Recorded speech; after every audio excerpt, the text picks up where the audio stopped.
안녕하세요. 네. 저희 로기의 감상법으로 다시 만났습니다. 반갑습니다. 반갑습니다. 네. 안녕하세요. 네. 예. 지난 한 주가 저희는 너무 길었어가지고 정신없이 보냈습니다. 네. 어찌됐든 잘 네. 지내셨죠? 네. 콘서트도 좀 다녀오시고. 네. 지난주에는 또 못 갔는데 네. 그래도 마음으로 네. 열심히 응원하면서 그러니까요. 그래도 좋은 결과가 있어서 다행입니다. 공연이 아니 콘서트가 성공적으로 네. 진행이 되고 맞춰져서 아주 다행이었습니다. 그래서 오늘은 네. 콘서트에 맞춰서 조금 최근에 경향과 연관이 있는 분을 모셔왔습니다. 오. 마크 로스코라는 작가인데 네. 얼마 전에 뉴스에 전 대통령 영부인께서 네. 국가 그 시설에 네. 화가의 아들을 데려왔다 하는 뉴스가 있었어요. 맞아요. 네. 그 문화재를 마음대로 스스로 도용해서 썼다. 네, 네. 사용해서 썼다. 네. 그 화가의 아들의 그 화가를 맡으신 분이 마크 로스코입니다. 아, 그래요? 네. 그래서 오늘은 핫한 주제와 함께 좋아봤고 네. 근데 그 사실 그 이야기랑 별개로 마크 로스코의 작품을 저도 좋아하기도 하고 네. 또 많은 분들이 특히 한국인들이 좋아하는 작가예요. 아. 그래서 오늘 한번 이야기를 나눠보고자. 네. 네. 네. 이름은 굉장히 낯선데, 네. 네, 한번 따라가 보도록 하겠습니다. 네. 마크는 낯익지 않으십니까? 네. 마크 로스코는 그 러시아에서 태어난 화가인데 미국으로 이민을 와서 미국 시민이죠. 사실. 아, 네. 국적을 취득했군요. 네, 맞아요. 네. 그래서 생면추상이라고 아까 저희가 녹화하기 전에 네. 많이 봤던 작품이라고 말씀해 주셨는데 맞아요. 네. 그게 작가의 또 메인 이미지이기도 하고 생면추상이라는 거를 처음 이름 붙여진 오. 그래서 생면추상의 선구자라고 불리고 있어요. 네. 그래서 오늘은 작품이 추상이다 보니까 네. 설명을 먼저 하고 오. 왜냐면은 또 그림만 짝짝짝 보다 보면 네네. 추상은 또 길을 잃는군요. 네, 그럴 수가 아. 있을 것 같아서 좀 네네. 작가의 생애를 간단하게 훑어보고 그러면 점점 어떻게 작품이 저렇게 발전됐을까 네. 하는 이야기를 보면은 이번엔 더 재밌을 것 같아서 아, 좋습니다. 야, 네. 대충 훑어봤는데 진짜 파란만장했겠군요. 아, 저 다른 사람들 작품인 거죠? 맞아요. 클레랑 에른스트랑 맞아요. 네. 어떻게 아세요? 미로랑 에른스트인데 네. 네. 미로. 네. 네. 처음부터 이렇게 가려고 하면은 일단 아까 말씀드린 것처럼 러시아에서 출생을 했어요. 네. 그리고 이 가족들은 유대인이에요, 다들. 아. 근데 마크 로스코가 10살이 됐을 때 다 같이 미국으로 이주를 왔고 그리고 이주를 온 뒤에 이제 세계대전이 일어났죠. 근데 제가 봤을 때는 뭐 확실하지는 않지만 이 작가는 유복한 가정에서 자랐을 것 같다. 왜냐면 이런 그 일련의 과정들이 너무나 평탄하고 세계대전을 겪은 인물 치고는 그러네요. 네. 어떻게 알고 1년 전에 딱 이민을 갔지? 그런 것도 그렇고요. 네. 눈치가 빠르신 거지, 집안이. 그리고 이주를 하고 나서 막내 아들이었는데 이제 예의대를 입학을 했어요. 네. 근데 예의대를 입학해서 원래는 변호사나 아니면은 엔지니어 이런 거를 하려고 했었대요. 근데 다니다가 3년이 될 때 그냥 예의대를 때려치고 뉴욕에 가서 그림을 그리기 시작해요. 멋지다. 네. 근데 요 포인트도 저는 집이 부자구나 이렇게 생각을 했거든요. 맞지. 네. 저 시대에 사실 누가 돈이 그렇게 많겠어요. 그쵸. 일반 서민이라면은 특히 이주를 해서 왔는데 그쵸. 유대인들이 또 돈이 많으니까 맞아요. 네, 유대인 네. 집단이라는 것도 있을 거고 그리고 어쨌든 집에 돈이 있으니까 그렇게 예의대를 때려치고도 뉴욕에 와서 이제 뉴욕 아트 스튜던트 리그에 들어가게 돼요. 그래서 거기서 그림을 배우면서 뭐 앙리 마티스의 추종자인 에이버리를 만나는데 그러면서 이제 뒤에 저희가 뭐 저 그림 뭐 앙리랑 에른스트 아니냐라고 말씀해 주셨던 저 친구들을 만나면서 이제 영향을 받아가는 거죠. 그래서 받기 전까지는 작가가 그래도 꽤나 추상이 아닌 구상스러운 작품들을 많이 해요. 그래서 그런 작품들로 개인전도 했었고, 네. 근데 그러고 나서 이제 세계 2차 대전이 다시 터져버리니까 이 가족들은 유대인이었잖아요. 네. 그래서 미국 국적을 취득해버려요. 아. 네, 40년도에 취득을 하거든요. 세계대전이 터지고 나서. 네네. 아, 진짜 저 때는, 그렇죠. 유대인들이 거의 공포였을 것 같아요. 네. 그래서 원래 마크 로스코라는 이름도 그게 미국 이름이고, 그 전에는 로브스키 뭐 이런 거. 약간 그런 느낌의 이름이었어요. 48년에 미국 시민권을 취득하고, 이제 보셨던 후앙미로, 데키리코, 에른스트 이런 작가들과 함께 초현실주의 그림의 영향을 많이 받고 네. 그런 그림들을 그리기 시작하다가 이제 뉴욕 화파라는 집단을 만들어서 거기에서 추상미술 영향을 많이 받게 돼요. 본인도 그런 거를 지향을 하고. 네. 그래서 저 뉴욕 화파라는 멤버들도 되게 유명하거든요. 나중에 또 저걸 한번 보시면 재밌을 것 같아요. 네네. 그래서 그 이후에는 그 추상 미술로 전향을 완전 하게 되면서 시드니 제니스 화랑의 전속 작가가 되고 또 아까 말씀드렸던 생면 추상, 컬러필드 페인팅이라는 거를 저 그린버그라는 비평가가 되게 유명한 미술 비평가거든요. 근데 저분이 이제 컬러필드 페인팅이라고 로스코의 그림을 명명을 해줘요. 아, 그 특성을 딱 잡아줬네요. 네.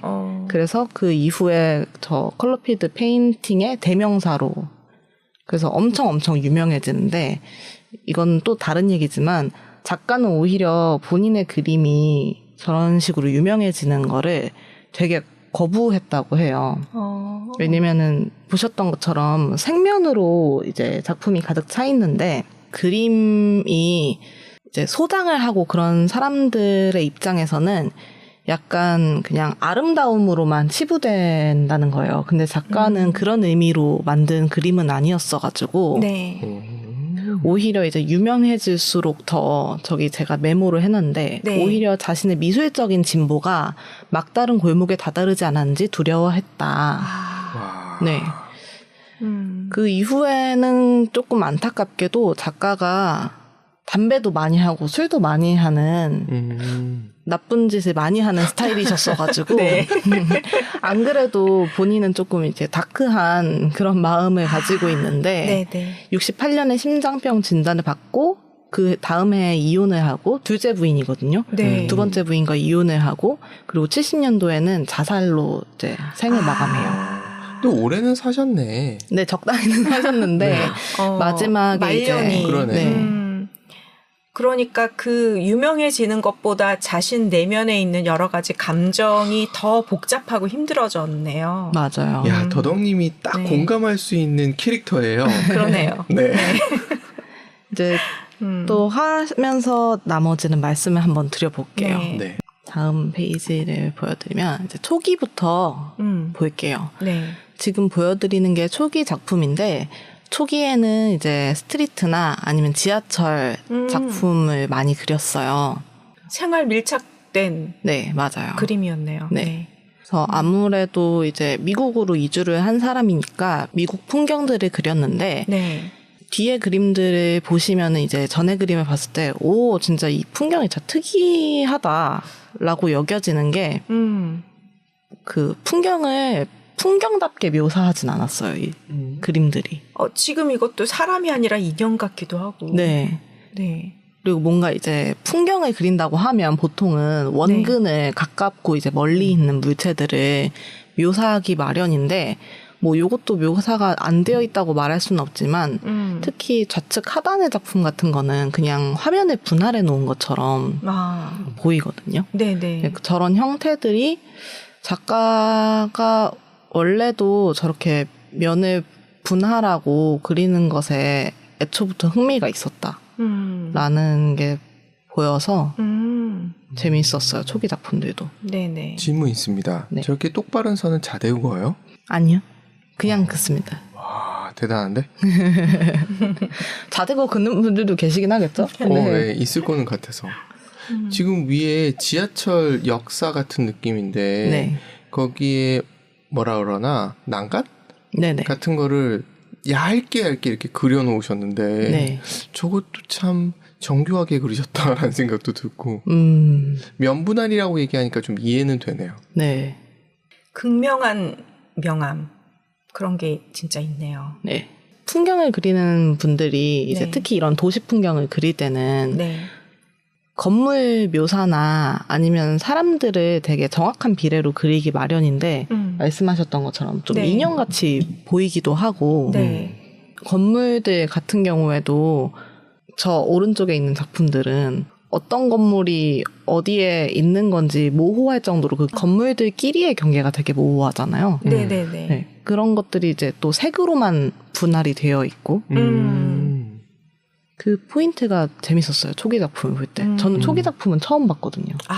찾아볼 일이 없으니까. 그렇지. 네, 제가 흥미가 없으면 찾아보질 않는데 그냥 초기 작품은 처음 봤는데 그런 부분이 재밌었고 또 재밌는 부분은 그 작가가 신화랑 성경에서 많이 영향을 받아서 네. 그런 내용들도 많이 그렸대요. 그래서 왼쪽은 제목이 잘못되어 있는데 네. 왼쪽은 서브웨이고 가운데 있는 작품이 이피게네이아의 희생이라는 신화를 모티브로 한 작업이라고 들었어요. 뭘까? 무슨 신화를 어떻게 그러게. 신화를 잘 모르는 것에서 시작된 문제점입니다.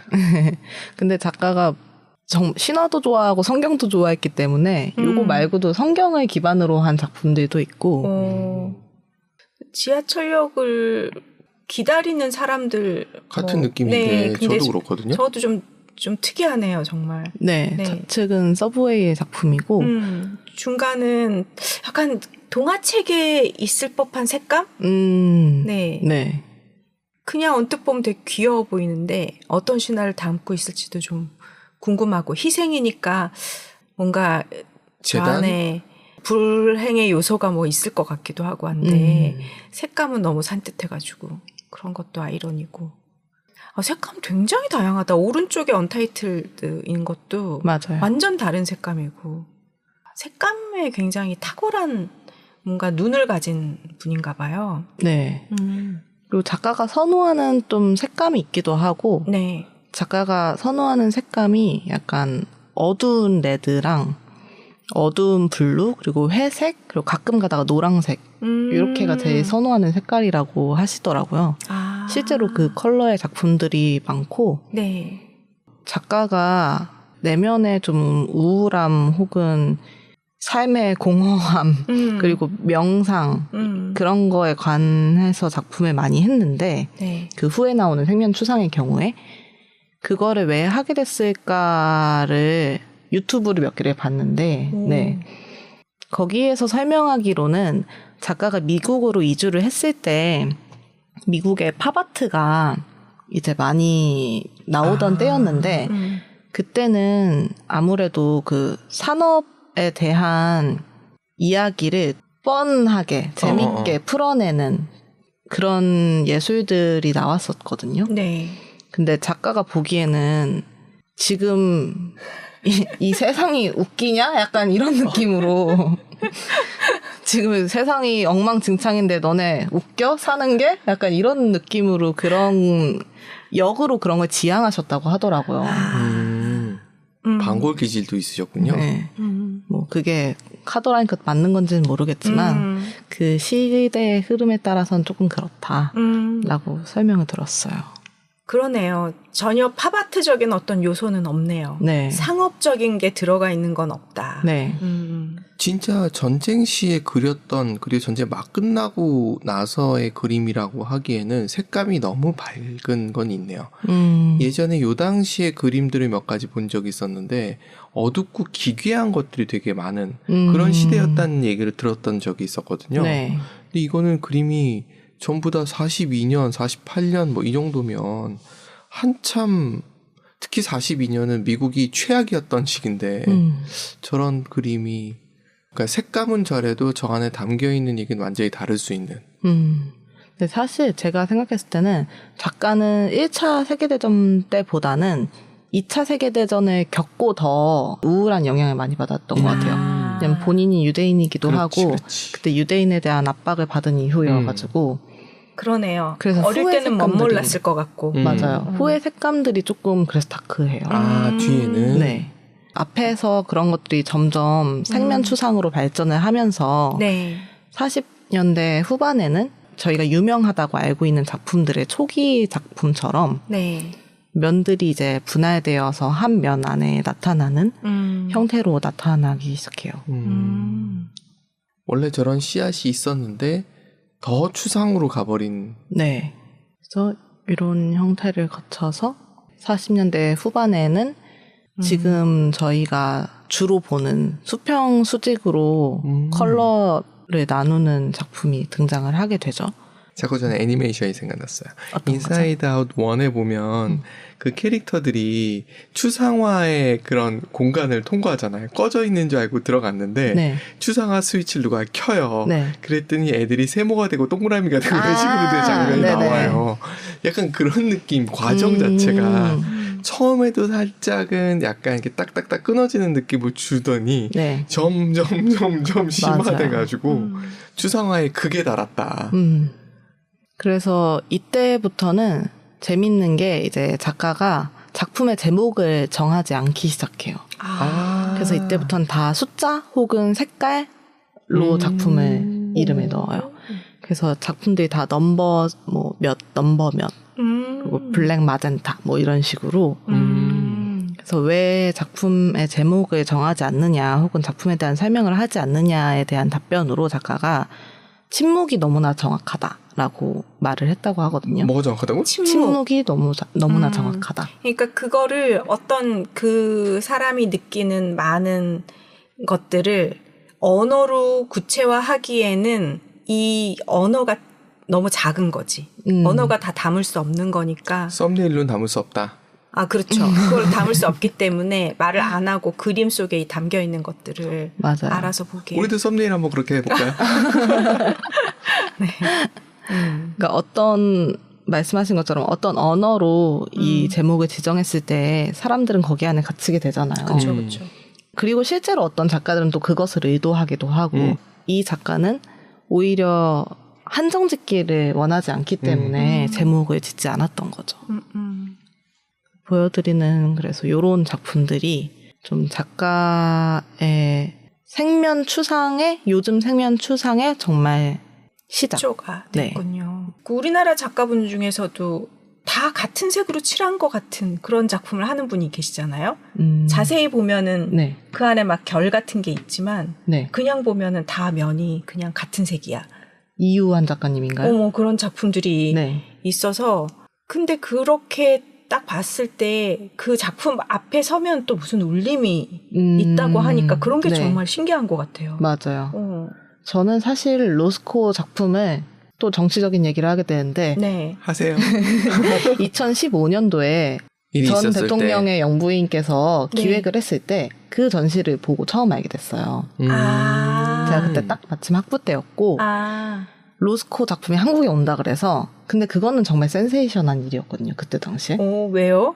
왜냐면 한국 사람들은 마크 로스코를 그때 당시 잘 몰랐고 근데 이 작가는 엄청난 작가니까 이렇게 네. 공부를 하는 사람들 사이에서는 알고 있고. 네. 그래서 마크 로스코 작품이 한국에 온다고?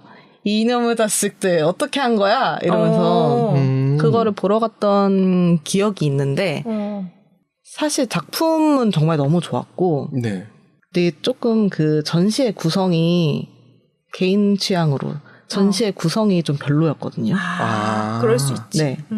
이 작품도 그렇고 또 동일한 그 회사에서 하셨던 조각가 전시도 하셨었는데 그 조각가도 굉장히 유명해요. 근데 그 조각 전시도 진짜 조악하게 해놔서 제가 정말 친구들이랑 이제 전공자들끼리는 또 그런 얘기를 막 하니까 이런 대단한 작가들을 데려와가지고 왜 이렇게 해놓은 거야? 막 이런 얘기를 했었거든요. 하지만 작품은 정말 좋았다. 네, 좋은 기회였다. 네. 네. 왜 그랬을까요? 유명세는 좋아하고 따라가지만 그거를 품을 수 있을 만한 퀄리티를 가진 분이 아니었던 거죠. 소양이라고 보면 될까? 전시하는 전시 주최자가 그런 게 아니었을까. 사실 로스코 전시보다 그 조각 전시가 더 별로긴 했었는데 네. 그 조각 전시는 진짜 별로였던 게 작품 하나하나마다 설명을 다 글로 써놨어요. 옆에다가 그 우드락 판넬 같은 걸로. 그래가지고 근데 그 작품도 되게 추상 조각이어서 그 작품을 감상하려면 정말 아무것도 없이 그 친구들만 있는 게 좋다고 저는 생각하거든요. 그 설명은 사실 궁금한 사람이나 보지 맞아요. 누가 작품을 감상하는데 그리고 글은 사실 페이퍼로 나눠줘도 되잖아요. 그렇죠. 근데 너무 큰 우드락들이 하나씩 붙어 있으니까 아니 이거 무슨 졸업 전시도 아니고 아니 조각보다 그것 때문에 눈에 거슬렸겠네. 그러니까요. 맞아요. 근데 마크 로스코 작품 같은 경우에는 사실 이게 명상의 의미가 강한 작품이다 보니까 명상을 할 수 있는 그 분위기를 내주는 게 되게 중요한데 그게 조금 부족했었어요. 그때 당시에는. 그래서 아쉬웠었지만 어쨌든 마크 로스코의 그림을 봤었다는 거에서 그 전시가 되게 의미가 있었고 그래서 또 많은 분들이 한국 사람들이 많이 알게 됐으니까 그런 면에서도 좋았고 그래서 지금 보시는 작품도 앞에서 보셨던 것처럼 생면추상의 초기 작품들 중에 하나예요. 그래서 이 작품들을 보면서 저는 그래도 좀 밝다 컬러가 그 작가가 죽기 전에 이제 한창 뜰 때 네. 만들었던 작품들 중에서는 그래도 컬러가 밝은 그러네요. 편이다라는 생각을 많이 했고 네. 작가의 저 네모들이 점점 개수가 줄어들어요. 후반으로 갈수록. 그러네. 네. 저 여기 앞에서도 점점 이제 네모가 생기다가 네네. 개수가 점점 줄어들어서 나중에는 아마 4개가 넘는 작품이 없을 거예요. 저 생면이. 크기가 어느 정도 돼요?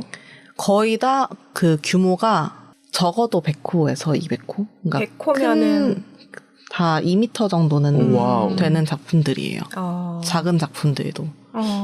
당연히 더 작은 것들도 있긴 한데 작가가 선호하는 거는 큰 작품이었어요. 왜냐하면 작가가 큰 작품을 하면서 또 이거 관련된 이야기가 있긴 한데 네. 요 뒤에 있어요. 저 오른쪽에 있는 작품이 작가가 실제로 작업을 하는 모습이에요. 본인의 키보다 네. 훨씬 더 큰 맞아요. 작품을 하네요. 그래서 보통 저런 큰 작품들은 작은 작품보다 네. 조금 높게 걸 수밖에 없거든요. 그리고 액자도 하고. 네. 근데 작가는 작품의 액자를 하는 걸 정말 싫어했고 안 했고 네. 그리고 좀 밑에 거는 경향이 있었어요. 그래서 그 이유가 뭐냐 하면 작가가 그렇게 놓고 그리기 때문에 네, 그 그림을 높이에서. 경험하기 위해서는 실제 본인이 작업했던 그 높이로 디스플레이를 하는 게 맞다. 그걸 경험하게 해야 한다. 네. 그래서 갤러리나 또 뮤지엄에서 전시를 할 때 항상 낮게 저런 식으로 작품을 걸었다고 해요. 기왕엔 벽도 같은 느낌으로 했으면 더 좋았을 텐데. 그러면 저 작품이 안 살죠. 근데 왠지 아까 작가의 시선이라는 얘기를 하셔서 네. 작가와의 시선과 동일하게 가려면 벽도 똑같아야 되는 거 아니야? 아. 기왕이면 조명도 약간 지금 창이 위에 천창이 이렇게 달려있는 느낌이 네. 있어서 저런 느낌도 조명으로 살려보면 어땠을까 뭐 이런 생각도 해봅니다. 그래서 실제로 말씀하신 것처럼 로스코 작품은 디스플레이를 할 때 저렇게 전체적으로 밝은 것보다는 좀 어두운 분위기에 스팟 조명으로 네, 디스플레이를 하는 경우가 많아요. 약간 창고 같은 공장 같은 데를 개조한 것 같은 공간에서. 작가 작업실이요? 네. 저 색깔은 저의 취향이긴 합니다만. 오, 네. 작가가 딱 좋아하는 컬러들의 작품들이에요. 선호하는. 어두운 빨강이란 게 무슨 말인지 알겠고. 네. 네. 블루랑 블랙. 잠시 페이드 아웃. 저는 색을 얘기할 때는 저는 빠지는 줄. 무슨 말인가요? 네.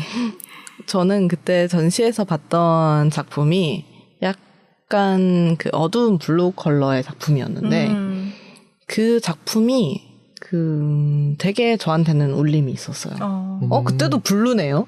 그러네요. 역시 블루랑 그린은 네. 네. 변함없이 왜지? 나를 끄는 색이 있지. 내 안에 블루가 있나? 그 블루 컬러 그림이 그것도 되게 큰 작품이었는데 그 앞에 딱 섰을 때 되게 울림이 있었고 그거를 제가 생각하고 봐서 그랬던 건지는 모르겠지만 뒤에 우퍼가 있었을 거예요. 그랬을 수도 있어요. 아 실제로 그 공간에 약간 그 하는 그런 소리를 스피커로 해뒀었어요. 명상하라고. 네, 명상할 수 있는 그런 분위기를 만들어놓은 방이 있었거든요. 근데 그 방도 조금 약간 호불호가 있었죠. 그 최근에 트렁크라는 드라마를 보는데 네. 이분이 그런 뭔가의 느낌에 약간 끌리셨나 봐요, 더덕님이. 그래서 이렇게 보는데 사운드가 제가 편집하다가 예민해져 버렸는데 네. 화이트 노이즈를 약간 크게 담아놨어요. 드라마에다가. 네. 드라마에 보통 색 다 빼고 딱 목소리만 명확하게 넣잖아요. 네. 근데 밑에 노이즈가 아예 깔려 있어. 생활 노이즈. 이건 뭐라고 해야 될지 모르는데 그것 때문에 생긴 또 분위기가 있더라고요. 그래서 저런 거 전시할 때 그런 것도 의미가 있겠다라는 생각이 들더라고요. 맞아요. 사운드도 진짜 영향을 많이 주는 것 같아요.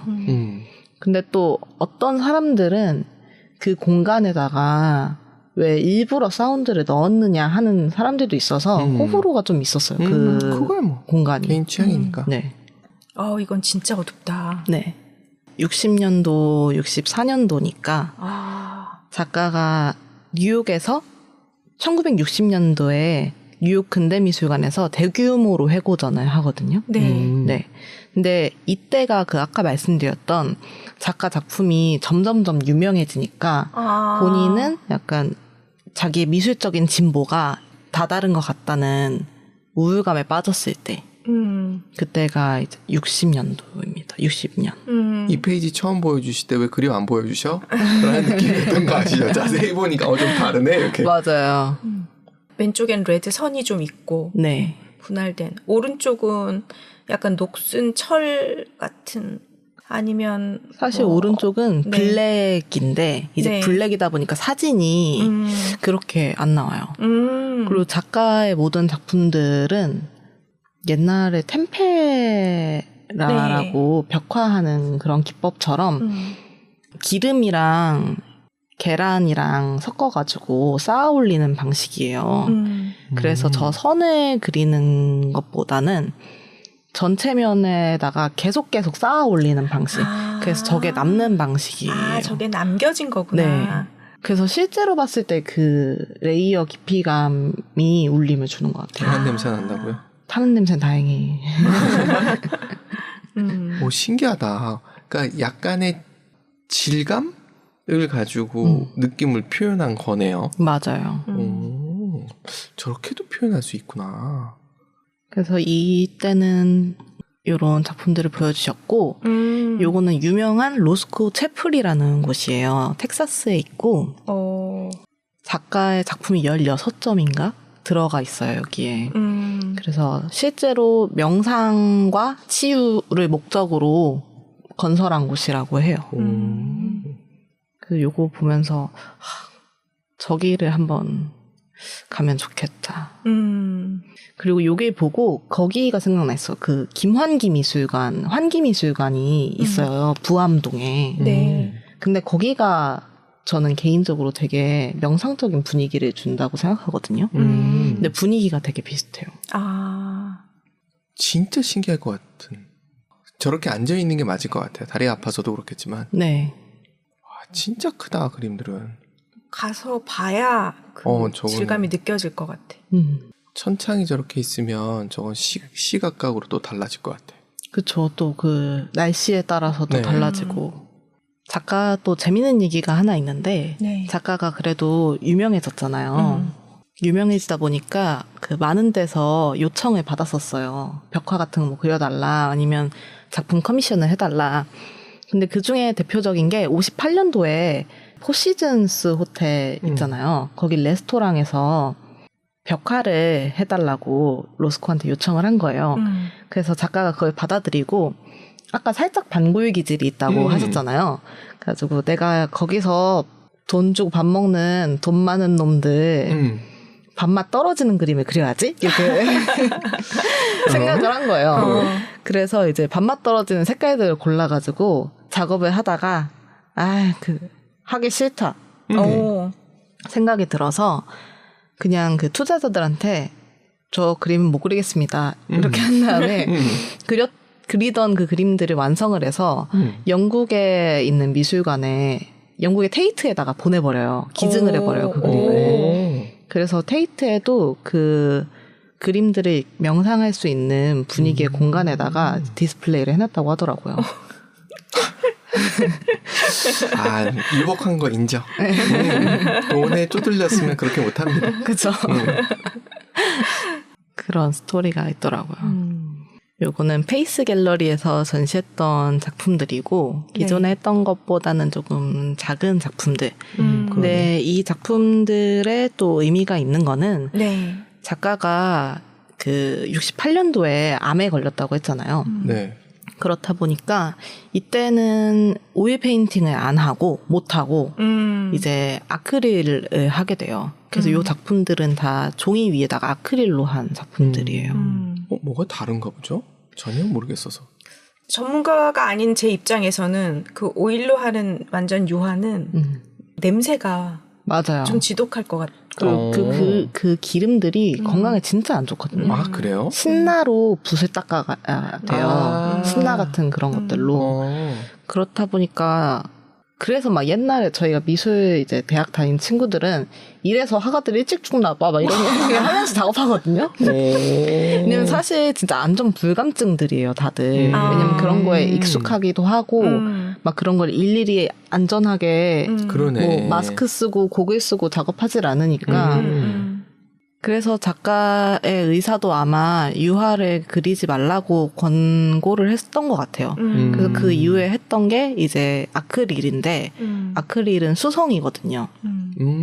그래서 수성 작업을 했었고 어떻게 보면은 이제 그래도 죽기 전까지 작업을 하고 싶다는 작가의 욕망이 있는 거였겠죠. 네. 왠지 마지막이라고 얘기하니까 그래서 제목을 안다는지도 모르겠어요. 흰색 선 쭉 가 있는 거 있잖아요. 네. 저 어떤 느낌이냐면 그 사람에게 심전도 이렇게 하는 거 있잖아요. 네. 그 사람이 죽음을 삐어가는 거 있잖아요. 약간 그 느낌이 있어요. 그러게요. 두 개의 작품에 모두 그런 것이 있네요. 뭐 그냥 완전히 제가 느끼는 거지만 네. 그럴 수도 있겠다. 왠지 자신의 죽음이나 이런 거에 대해서 저분의 그 스토리를 들으면서 애니어그램으로 어떤 유형에 가까운지가 약간 느낌이 오면서 그런 성향이면 저렇게 그릴 수 있다. 그분들은 저런 걸 직시하는 건 별로 힘들어하진 않는 것 같더라고요. 죽음에 대한 것은요? 그런 느낌에 대해서는 그냥 바라보는 것 같은 느낌이 있어서. 자살할 때는 그 약물 과다 복용하고 이제 어디를 끊으셨는지는 모르겠지만 과다 출혈로 작업실에서 돌아가신 거를 이제 조수가 발견했다고 해요. 참 삶을 바라보는 사람들마다 다른 시선이 있기 마련인데 어떤 사람은 정말 작은 어떤 돌에도 인생을 살 가치를 더 이상 못 느껴서 자기 목숨을 놓기도 하고 어떤 사람들은 정말 끝까지 부여잡죠. 그것도 있는데 다른 사람들이 어떻게 돌을 던져도 그거를 자기 혐오로 안 가고 가는 사람도 있고 참 내면에 어떤 것 때문에 그렇게 달라질까가 좀 궁금하긴 해요. 맞아요. 내 자신을 너무 쉽게 다른 사람의 한마디 한마디에 영향을 받잖아요. 그렇죠. 그렇지 않는 사람의 DNA는 뭐지? 근데 그렇지 않은 사람 중에 이제 극으로 가서 진짜 자기 맘대로 하는 사람이 있고 어떤 사람은 그런 거를 이겨내고 어쨌든 세상에 좋은 거를 주는 사람이 있고 그건 또 어디서 구별되지? 뭐 여러 가지 생각을 하게 되는 요즘이에요. 이 작품을 그때 한국에 가져올 때 네. 광고로 이제 빵빵 때렸던 문구 중에 하나가 정확하게 나진 않겠지만 제가 기억이 오래됐으니까 이 작품을 보고 이제 감동을 받아서 눈물을 흘리고 약간 그런 장면들이 광고 장면에 있었던 것 같거든요. 그걸 너무 너무 강요한 거 아니야? 그러니까요. 근데 그런 거를 강조해서 이제 광고를 했었는데 물론 작가 어느 정도 근데 또 작가 의도에 맞는 부분은 작가도 이 작품을 통해서 뭘 봐라 이런 것보다는 이거를 이 작품을 보고 너가 너를 느껴 약간 이런 의도였다고 저는 생각을 해요. 그래서 작가 인터뷰 중에 그 하나로 작가가 나는 색채나 형태나 그 밖에 다른 것들의 관계는 관심 없다. 비극, 황홀경, 운명 같은 인간의 근본적인 감정을 표현하는 데에만 관심이 있다. 이렇게 이야기를 했거든요. 그래서 내 그림 앞에서 우는 사람은 내가 그것을 그릴 때 가진 것과 똑같은 종교적 경험을 하고 있는 것이다. 이렇게 인터뷰를 했어요. 그래서 좀 극단적으로 광고를 하기는 했지만 어쨌든 의도를 했던 거는 내가 종교인이었겠죠. 유대인이니까. 네. 내가 경험한 그런 종교적인 경험을 좀 그림으로 공유하고자 했던 것 같아요. 그러게요. 이런 그림은 정말 직접 안 보면 모를 것 같아. 네. 하지만 저는 이 그림을 봤을 때 그 경험을 환기미술관에서 했기 때문에 환기미술관을 추천드립니다. 좋습니다. 네. 한번 가서 그 경험을 같이 해보면 좋겠네요. 네. 이분 그림이 텍사스 쪽에 있다고요? 로스코 채플이 텍사스에 있어요. 네. 그림이 모두 거기 있다는 얘기는 아니고. 거의 그렇다는 얘기는 아니고. 네. 모마에도 있고 또 아까 말씀드렸던 영국에도 있고 네. 작가님 작품이 또 많기도 하고 또 작가님이 어쨌든 갑자기 자살로 돌아가셨잖아요. 근데 2번의 결혼을 하셨고 자식들도 다 양쪽에 있었거든요. 그래서 돌아가시고 나서 그 상속에 대한 문제가 있었어요. 그래가지고 아마 몇 개는 기증이 되고 몇 개는 나눠서 상속을 받은 걸로 알아요. 그 자식들한테. 그래서 사실 다양한 곳에서 작품을 한국에서는 조금 어려울 수도 있지만 다양한 곳에서 또 보실 수가 있고 그 김한기 작가님 말씀을 드렸던 것도 김한기 작가님 작품도 제가 경험했을 때는 약간 오히려 한국적인 정서랑 잘 맞는 게 동양적인 명상의 경험을 했다고 저는 생각을 하고 김한기 작가님 작품 봤을 때 그리고 김한기 작가님도 부유한 집안에서 나고 자라신 분이셔가지고 경향이 비슷하다. 그럴 수 있겠다. 그림의 경향이 비슷하다. 자본주의도 영향을 미칩니다. 어쩔 수 없다고 봅니다. 네. 그래서 이렇게 오늘은 마크 로스코를 오늘 진짜 이렇게 이름을 확실하게 마크 로스코. 그분 아들은 지금 몇 살인데요? 한국이 그분 아들이 몇째 아들인지는 모르겠는데 네. 거기도 연배가 꽤 됐겠네요. 50대에서 60대 정도 아니실까 싶어요. 네. 그보다 더 됐을 수도 있겠네요. 이분이 1903년생? 네, 그러니까. 1903년생. 사적으로 모시고 싶었나 보군요. 네, 어쨌든 참 이슈에 쌓인 마크 로스코라는 분의 본인은 의도하지 않았어요. 작품을 본인은 그런 거랑 관계없이 그냥 작품 활동을 했을 뿐인데. 이렇게 또 상식 하나가 늘었습니다. 기피디님 정말. 그렇죠. 네. 제가 상식이 너무 늘고 있기 때문에 이걸 어떻게 감당할 수 있을지 굉장히 힘듭니다. 네. 오늘도 그러면 준비해 주신 내용 여기까지 하면 되겠죠? 네. 감사합니다. 감사합니다.